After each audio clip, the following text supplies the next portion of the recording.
2014ல ஒரு amazing test match நடக்குது between India and England. So India பேட்ஸ்மேன்ஸ்லாம் வந்து பார்த்தீங்கன்னா இங்கிலாண்டோட பிரைம் போலர்ஸை பார்த்துட்டு எப்படி ஆடுறதுன்னு தெரில. அதுவும் லார்ட்ஸ் மாதிரி விக்கெட்டில் ஈஸியாக விக்கெட் எடுத்துகிட்டு போயிட்டே இருக்காங்க இங்கிலாந்து போலர்ஸ்லாம். ஆனால் ஒரே ஒரு பிளேயர் மட்டும் நம்பர் 5ல வந்துட்டு டெய்லண்டர் வரைக்கும் வந்து அவர் பார்ட்னர்ஷிப் போட்டு ஒரு அமேசிங் 100 அடிக்கிறாரு. 2021ல பிஜிடி நடக்குது. இம்பார்ட்டன்ட் ஃபர்ஸ்ட் 2 மேட்ச்ல இந்தியா காலி. அதில் வர பார்த்தீங்கன்னா செகண்ட் டெஸ்ட்ல 36க்கு ஆல் அவுட்டு. ஸோ மேட்சே முடிஞ்சிச்சு, மீடியாலாம் அவ்வளோதான் காலின்ட்டாங்க.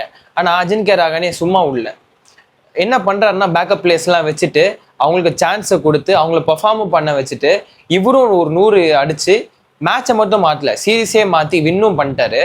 அண்ட் அதே மாதிரி ஸ்போர்ட்ஸ்மேன்ஷிப் அப்படின்னு நீங்கள் எடுத்துக்கிட்டிங்கன்னா அஜின்கே ரஹானே ஒரு பெஸ்ட் எக்ஸாம்பிள். ஒரு சின்ன சீரீஸ் நடக்குது against India and Afghanistan. Afghanistan வந்து ஃபர்ஸ்ட் டைம் இந்தியாவுக்கு வந்து ஒரு சீரீஸ்க்காக வராங்க டெஸ்ட் மேட்ச்க்கு. ஸோ அதை ஜெயிச்சது என்னமோ இந்தியா தான். அந்த டெஸ்ட் மேட்சை ஜெயிச்சுட்டு என்ன பண்ணுறாருன்னா நியூட்ரலாக செலிப்ரேட் பண்ணுறாரு. நீங்களும் வந்து செலிப்ரேட் பண்ணுங்கன்னு சொல்லிட்டு அவங்க கூட சேர்ந்து அந்த கப்பை வந்து கொண்டாடுறாங்க.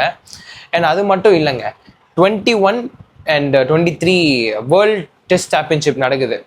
ஸோ அதில் வந்து பார்த்தீங்கன்னா ஃபர்ஸ்ட் இன்னிங்ஸ் எடுத்துக்கோங்க 2 டெஸ்ட் மேட்ச்லையும் அதில் ஹையஸ்ட் ஸ்கோரரே வந்து அஜின்கே ரஹானே தான். இன்டர்நேஷ்னலில் சாதாரண சம்பவம் பண்ணலங்க. அவர் 8000+ ரன்ஸ் அடிச்சிருக்காரு, 15 செஞ்சுரிஸ் அடிச்சிருக்காரு. இன்டர்நேஷனல் டெஸ்ட் கிரிக்கெட்ல மட்டும் பார்த்தீங்கன்னா 85+ மேட்சஸ் விளாண்டுருக்காரு, 5000+ ரன்ஸ் அடிச்சிருக்காரு அண்ட் 38 ஆவரேஜ் வச்சிருக்காரு, 12 செஞ்சுரி.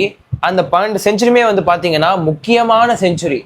அப்படிப்பட்ட ஒரு டைமண்டை தான் இன்னைக்கு பிசிசிஐ வந்து ரொம்ப நாளாக வந்து கண்டுக்காமல் இருந்திருக்காங்க. ஸோ இதனால் என்ன பண்ண முடியும், அவர் ரிட்டையர் தான் ஆக முடியும் சொல்லிட்டு ரிட்டையர் ஆயிருக்காரு.